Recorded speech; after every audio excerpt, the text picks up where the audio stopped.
Türk Dövlətləri Təşkilatının Daxili İşlər Nazirlərinin ikinci görüşü Azərbaycanda keçirilir. Bu çox sevindirici haldır. Əminəm ki, belə görüşlərin davamı olacaq.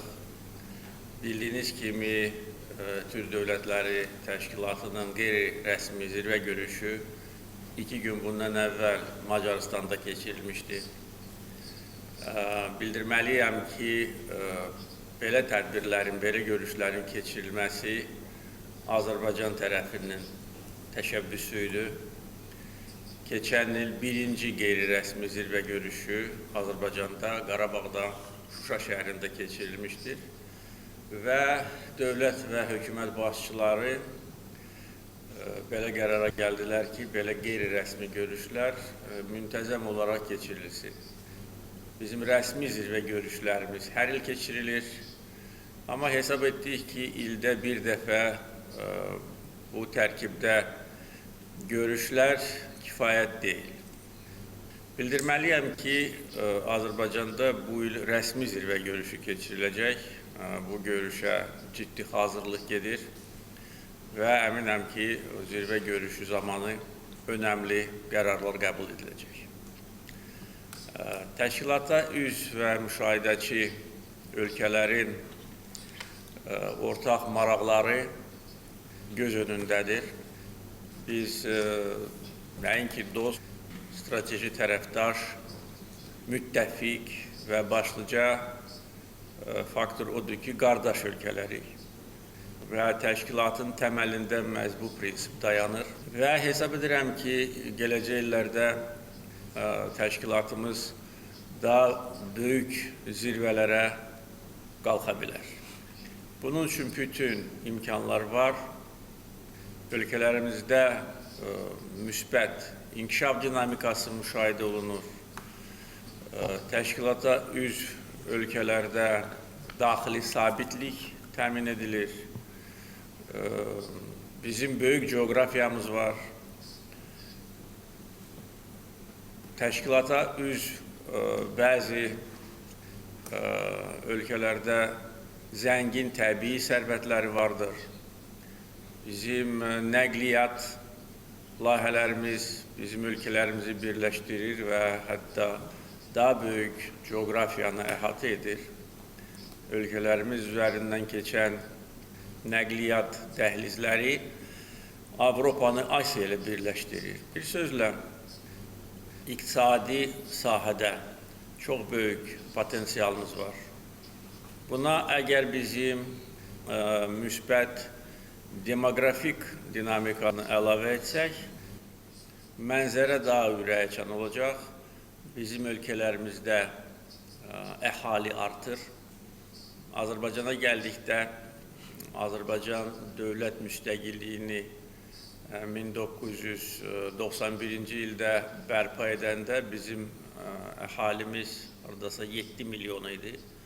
İndi 10 milyonu ötüb. Bütün üzv ölkələrdə buna oxşar dinamika müşahidə olunur. Əhalimiz gəncdir, dinamikdir, öz tarixi köklərinə bağlıdır.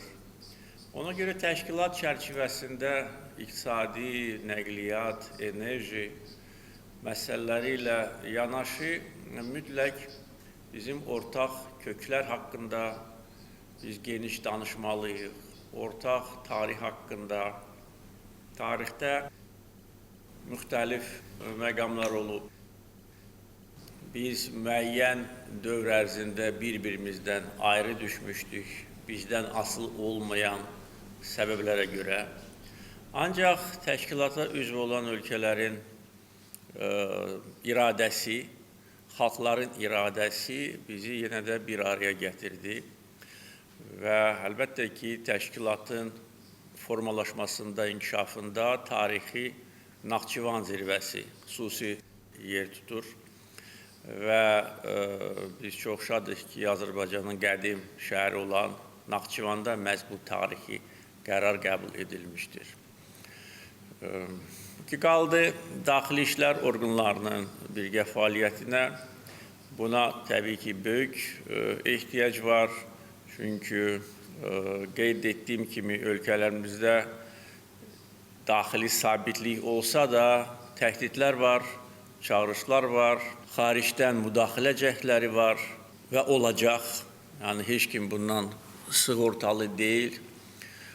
Ona görə daxili işlər orqanlarının əsas vəzifəsi olan ictimai asayişin qorunması əlbəttə ki, hər bir ölkəmiz üçün önəmli daxili sabitlik amilidir.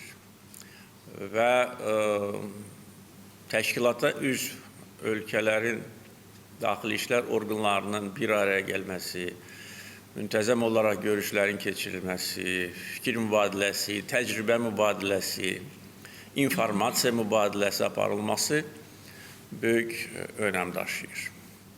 Və təbii olaraq bizim əsas məqsədimiz təşkilatı daha da gücləndirməkdir. Mən tam əminəm ki, əgər bütün üzv və müşahidəçi ölkələr güclü, vahid iradə göstərsələr, bizim təşkilatımız dünya miqyasında aparıcı beynəlxalq təşkilatlardan birinə çevrilə bilər. Biz dünyada mövcud olan beynəlxalq təşkilatları yaxşı tanıyırıq. Bəzi təşkilatlara biz üzvük, bəzi təşkilatlarla biz müxtəlif formatlarda əməkdaşlıq edirik və Türk Dövlətləri Təşkilatının üstünlüyünü biz şəxsən Azərbaycanda açıq-aydın görürük. Yenə də bu üstünlük ondan ibarətdir ki, bizi birləşdirən əsas amil tarixi köklərdir, etnik köklərdir, mənəvi dəyərlərdir və təbii ki, qeyd etdiyim kimi bizim iqtisadi, sənaye və digər sahələrdəki potensialımız. Bütün bunları biz bir araya gətirmişik, təşkilatı strukturlaşdırmışıq, müxtəlif istiqamətlər üzrə fəal işlər gedir. İndi hesab edirəm ki, əsas məsələ beynəlxalq gündəlikdə söz sahibi olmaq.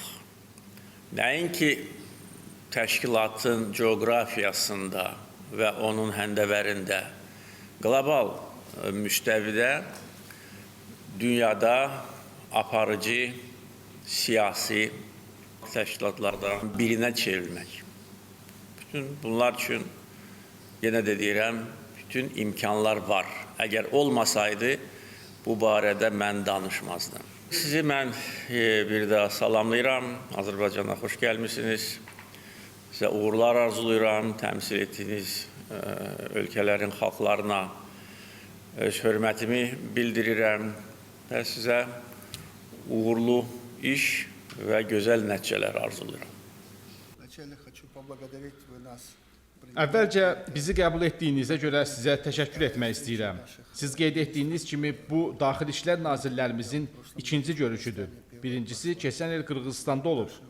Siz qeyd etdiniz ki, hörmətli nazirlərimiz görüşürlər, onlar daha çox mahiyyətə diqqət yetirirlər. Bu gün də kommunikə hazırlanıb. Bundan sonra da belə görüşlər olacaq və orada Daxili İşlər Nazirlərinin fəaliyyətinin əsas istiqamətlərini ehtiva edən kommunikə qəbul ediləcək. Bu, banditizm, terrorizm, cinayətkarlıq və s. ilə mübarizə daxil olmaqla nazirlərimizin fəaliyyətinin bütün istiqamətlərini əhatə edir. 2 gün əvvəl vaxtilə sizin təşəbbüskar olduğunuz qeyri-rəsmi zirvə görüşümüz keçirildi. O, mahiyyət etibarilə qeyri-rəsmi deyil, daha çox rəsmi idi. Orada da hüquq mühafizə orqanlarımızın işindən bəhs edildi.